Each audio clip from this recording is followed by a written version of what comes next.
On the edge of GCPS space lies the Death Arc, a series of uninhabited worlds.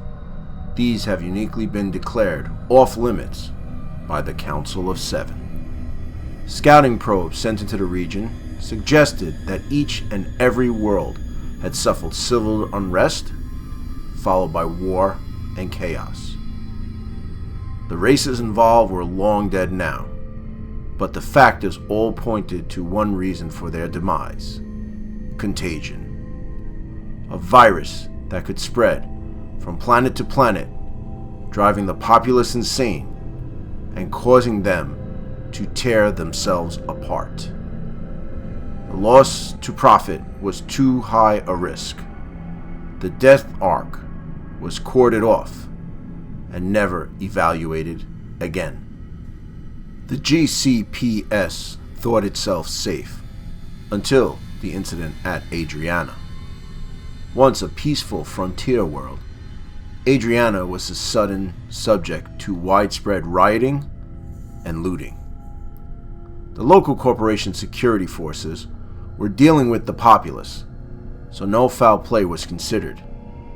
It wasn't until media streams and intelligence reported, all for filtering before release, showed something entirely different happening on the planet.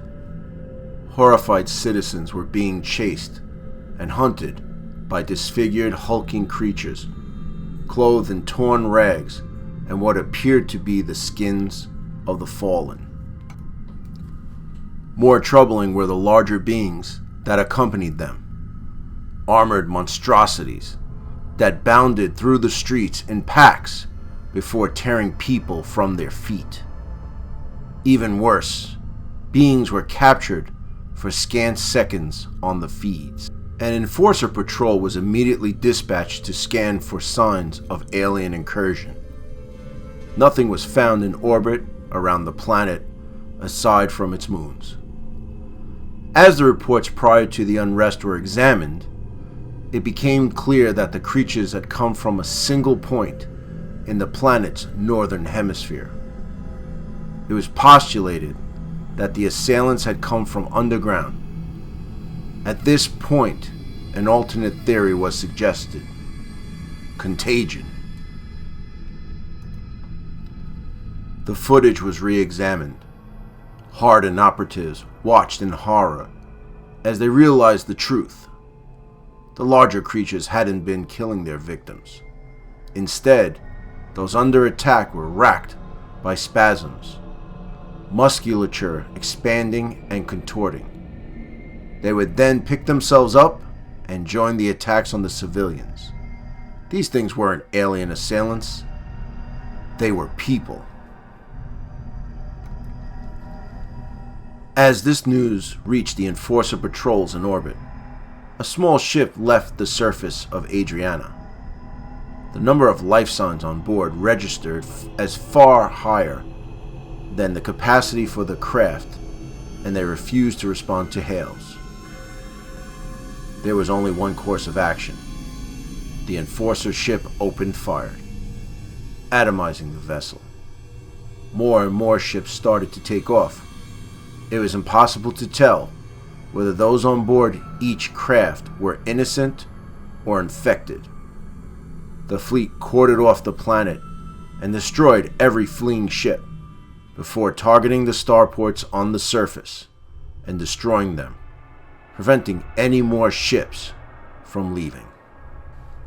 As the enforcers held the perimeter, GCPS ministers frantically debated what should be done. Some suggested that the planet should simply be carpet-bombed from orbit.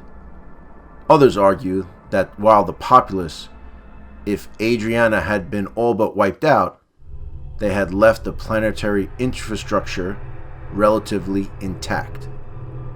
Bombing would result in an unacceptable loss of profit. The debate was escalated until it reached the Council of Seven themselves. One clear command was issued: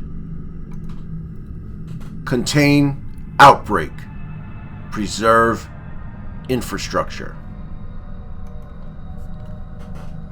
The Enforcer cordon was extended. Everything within 5 light-years was quarantined, whilst all records of the planet's location and existence in GCPS records were purged.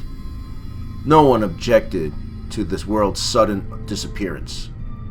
The practice was so effective that it was officially implemented as an emergency measure. Containment Protocol. Adriana was the first dead zone. More than 30 planets have since been quarantined, including Nexus Psi and Exum-4. This is the Council's weapon against contagion or incursion, where they hide their worst secrets and where the ambitious raider can make a fortune from an abandoned world's treasures, if they can survive.